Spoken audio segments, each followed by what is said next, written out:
Le pensophone. Écoutez, il y a tant à voir.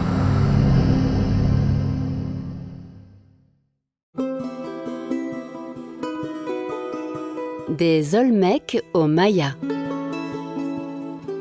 La fabuleuse histoire des civilisations anciennes précolombiennes d'Amérique centrale.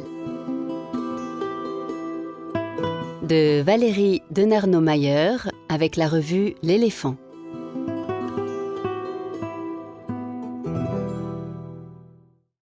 Épisode 1. L'Ancien Mexique est un monde à part où de très nombreuses civilisations ont vu le jour sur un temps très long et qui étaient ignorées de l'Occident au moins jusqu'au XVIe siècle. Une grande partie d'entre elles le sont toujours du grand public. Celles qui n'existaient plus lorsque les Espagnols sont arrivés. Il reste encore beaucoup à découvrir et à apprendre sur ces peuples préhispaniques anciens de Mésoamérique, territoire qui s'étend du nord du Mexique au Costa Rica jusqu'à l'isthme de Panama, et il n'est pas question ici d'en étudier toutes les caractéristiques. Il s'agit de vous inviter à faire connaissance avec eux, d'éveiller votre curiosité.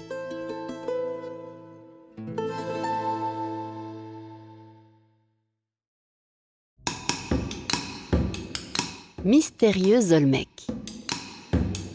Ils ont régné sur le golfe du Mexique entre 1600 et 400 avant notre ère. Ils ont influencé toutes les cultures postérieures de la Mésoamérique pendant 3000 ans. Leurs héritiers les plus connus sont les Mayas, les Aztèques et le site de Teotihuacan. Ils ont inventé les villes, les pyramides, le calendrier, l'écriture glyphique, le jeu de balles et le caoutchouc. Des balles ont été retrouvées dans les endroits où ils ont vécu, preuve qu'ils savaient utiliser la sève collante et laiteuse de l'arbre Castilla elastica. Pourtant, l'existence de leur civilisation, la plus ancienne du territoire mésoaméricain, est restée inconnue jusqu'à la seconde moitié du XIXe siècle. À défaut de connaître la manière dont, à l'époque, ce peuple nommait sa propre civilisation, ils ne furent baptisés Olmecs qu'à partir de 1927. Olmeca, du nahuatl Olman, un mot aztèque signifiant « pays du caoutchouc » que l'archéologue allemand Hermann Bayer a puisé dans les chroniques historiques du XVIe siècle. Pourquoi les Olmecs, ce peuple du pays du caoutchouc, sont-ils restés si longtemps hors de l'histoire mexicaine? Parce que l'Amérique a connu une longue histoire qui s'est déroulée à l'écart des autres continents jusqu'au cataclysme de la conquête européenne.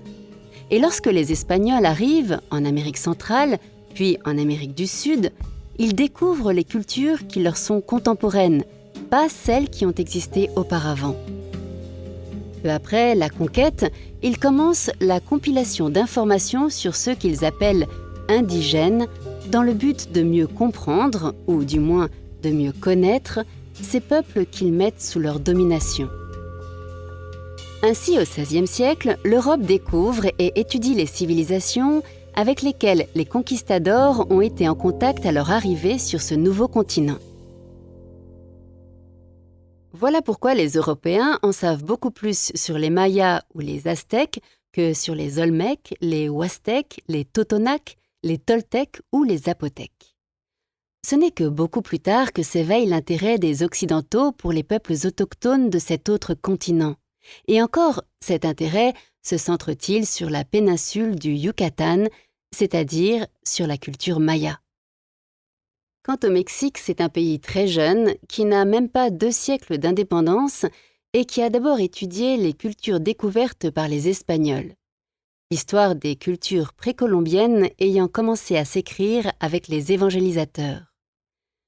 Ce n'est qu'au XIXe siècle que sont organisées des explorations archéologiques d'envergure qui permettent aux Mexicains de connaître leur passé préhispanique lointain et de construire une identité, une conscience nationale.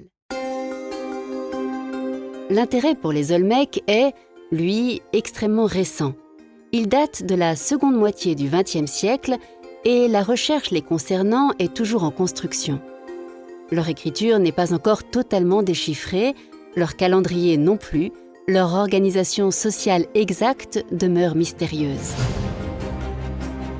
Ainsi que le dit Steve Bourget, commissaire de la très belle exposition du musée du Quai Branly « Les Olmecs et les cultures du golfe du Mexique », je cite, « Il reste énormément de choses à découvrir sur les Olmecs, mais nous commençons à entrevoir une certaine idée de la culture. » Tout commence en 1853, lorsqu'un paysan mexicain découvre fortuitement une énorme tête, une sculpture colossale de plusieurs tonnes enfouie dans la jungle. La première tête Olmec. Depuis, 17 autres ont été exhumées dans les 3 grandes cités qui se sont succédées, San Lorenzo, La Venta et Tres Zapotes. Ces têtes fascinantes, qui pèsent entre 4 et 50 tonnes, sont les pièces les plus emblématiques de la culture Olmec. Ce n'est qu'en 1945 toutefois, soit presque 100 ans après la découverte du paysan, qu'est initié un vrai projet de fouille. Aujourd'hui, 70 chantiers sont en cours.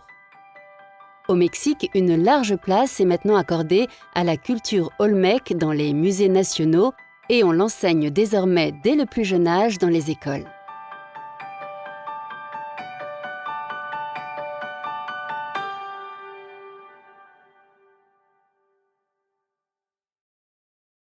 Vous venez d'écouter le premier épisode de cette série.